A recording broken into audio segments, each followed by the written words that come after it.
All right. We want to cover as much territory as we can in the time that we have remaining. I have a clock ticking up there by the second. I have about 42 minutes, and the faster we go, the more we're going to achieve together. So we're going to pack this last main session with as much content as we possibly can. So from that point and this point onward, let's go very fast. I have a hand up right here. Tell us one change that you would make, the most important of the three. Overhauling the creative. First of all, it gives a negative perception, I think, to the consumer in terms of it doesn't make it appealing. Give me one actual change you would make to make it appealing. Make it a more positive message overall, shorten the copy, and bring your calls to action to make them more prominent and appealing to the consumer. All right, thank you. All right, somebody else over here. The most important change you'd make.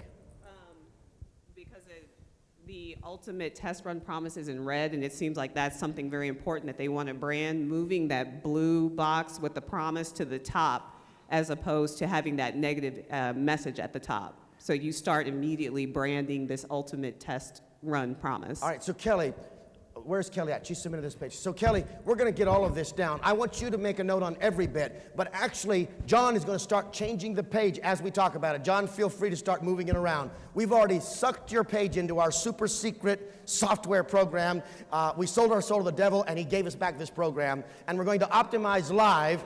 And as we do it, I want you to sort of get the best of these things together, and then we'll follow up with you afterwards to see what you can do in terms of testing and implementation. Okay? Somebody else, quickly, give us some good thoughts. Now, I want to reiterate what I've heard that's positive. The headline is weak. The headline is all caps, which isn't good. The headline has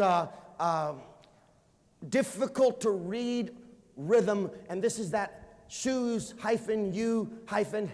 reject pile. Just take that second line. Skip the first line. If you were to read, shoes you hate, reject pile, what do you gather from that?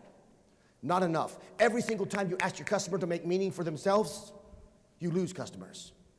That's far too much unsupervised thinking.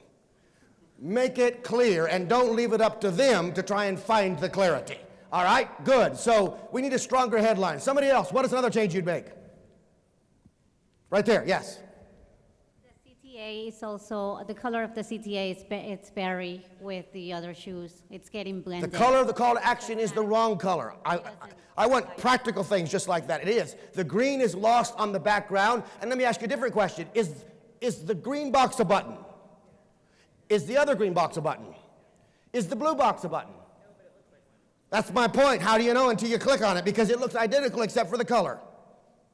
And the little arrow in it doesn't tell you enough. They look like 3 calls to action. Because remember, you never have full attention. This is a key for designing your email.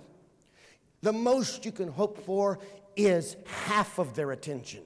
Yes, if they looked at the email the way you had to look at it to write it, they would see some of the things that you see naturally. But they are not looking at your email. They are just pointing their eyes at it. There's a difference between looking and seeing. They look, but they don't see, because all they do is point their eyes, and they point them away as fast as they possibly can. And do you know why? Because their email box is full of other things that are getting in the way of their time and robbing them of their life. Don't you feel like that when you have to sort through garbage and spam and things that waste? Listen, the older I get, the more precious every single moment is, and I don't want to give one moment to somebody that doesn't deserve the attention. Does that make sense when I'm in my email inbox?